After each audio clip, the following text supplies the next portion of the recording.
Deputy speaker గారికి, గౌరవ ముఖ్యమంత్రి గారికి, మంత్రులకు, గౌరవ మంత్రులకు, సభ్యులకు, అధికారులందరూ కూడా నమస్కారం. స్పీకర్ సార్, ఫస్ట్ టైం మాట్లాడుతున్నందుకు చాలా హ్యాపీగా ఫీల్ అవుతూ మీకు ధన్యవాదాలు తెలియజేస్తూ, గత 2 సంవత్సరాల క్రితం ఇదే సభలో గౌరవ ముఖ్యమంత్రి గారు ఒకానొక సందర్భంలో పేరు ప్రస్తావించడం, 2 సంవత్సరాల లోపే ఇక్కడ ఈ సభలో తోటి సభ్యుడిగా రావడం చాలా అదృష్టంగా, గౌరవంగా భావిస్తూ అధ్యక్ష, మా సామాన్య కుటుంబం నుండి వచ్చినటువంటి నాకు ప్రజాసేవ కల్పించే అవకాశం కల్పించినటువంటి మా ముఖ్యమంత్రి గారికి, కాంగ్రెస్ పార్టీ పెద్దలకు ఈ అవకాశాన్ని స్వాగతిస్తూ మా ప్రాంత ప్రజలందరూ కూడా నన్ను ఆశీర్వదించి సభకు పంపించడం వల్ల అందరికీ కూడా మనసారా కృతజ్ఞతలు తెలియజేస్తూ, సార్ ఈ సభలో మాట్లాడే ప్రతి మాట, ప్రతి అంశం కూడా ప్రజల జీవితాలతో ముడిపడింది కాబట్టి సభ గౌరవిస్తూ, సభ మర్యాదలను పాటిస్తూ ముందుకు సాగుతానని, మా ప్రాంత ప్రజల యొక్క సమస్యలు పరిష్కరించడానికి గౌరవ ముఖ్యమంత్రి గారి ఆశీస్సులతో, సలహాలు, సూచనలతో మా ప్రాంత ప్రజల సమస్యలు పరిష్కరిస్తూ వారి సంక్షేమ అభివృద్ధి కోసం సాగుతాను ముందుకి, అదే నా లక్ష్యంగా పెట్టుకొని ముందుకు సాగుతానని.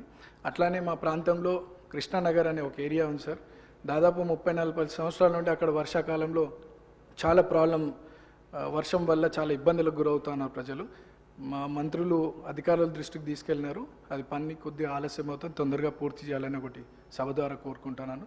అట్లానే హై టెన్షన్ లైన్స్ మా ప్రాంతంలో ఉండడం వల్ల 10ల సంఖ్యలో ప్రజలు చనిపోయినటువంటి విషయం పూర్వంలో, అది కూడా అధికారుల దృష్టికి తీసుకెళ్ళినారు.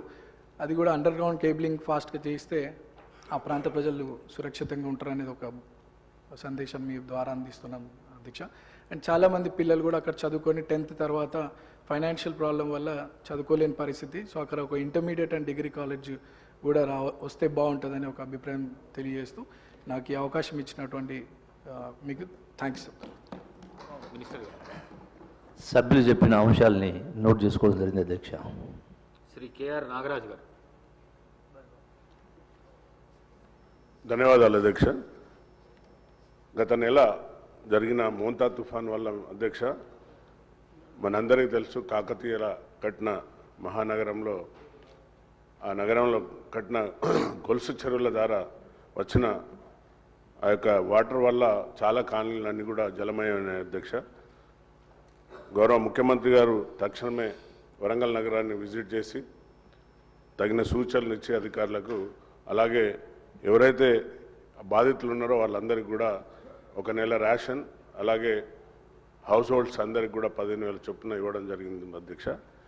అలాగే మరణించిన వారికి కూడా 5 లక్షలు ఇవ్వడం మేము మా తరఫున, మరి వర్ధనపేట నియోజక తరఫు నుండి కూడా ధన్యవాదాలు తెలుపుతున్నాను అధ్యక్ష. ముఖ్యంగా అక్కడ గోపాల్పూర్ చెరువు అని ఉంటుంది అధ్యక్ష, అది దానివల్ల ఆయకట్టు అంటే అందులో అన్యాక్రాంతం అయిపోయింది ఆ చెరువు అంతా. గత 10 సంవత్సరాలలో ఆ చెరువు యొక్క రూపురేఖలు మారిపోయి ఆ వచ్చిన వరద వల్ల ఆ చెరువు కట్ట తెగి వివేక్ నగర్ కాలనీ అని ఉంటుంది అధ్యక్ష, చెరువు కట్ట కిందనే అది మొత్తం కూడా పాపం ఉద్యోగస్తులందరూ కూడా ఎంతో కష్టపడి సంపాదించిన డబ్బుతో కట్టుకున్న వారి హౌస్ హోల్డ్స్ అన్నీ కూడా సుమారుగా ఒక్కొక్కరికి 15 లక్షలు, 20 లక్షలు, 25 లక్షలు ఒక్కొక్కరికి నష్టం జరిగింది అధ్యక్ష. కాబట్టి దయచేసి మీ ద్వారా ఇరిగేషన్ మినిస్టర్ గారికి, అలాగే మా యొక్క ముఖ్యమంత్రి గారికి తక్షణమే ఆ గోపాల్పూర్ చెరువును రిట్మెంట్ చేసి శాశ్వత పరిష్కారం చేయాలని కోరుకుంటున్నా అధ్యక్ష.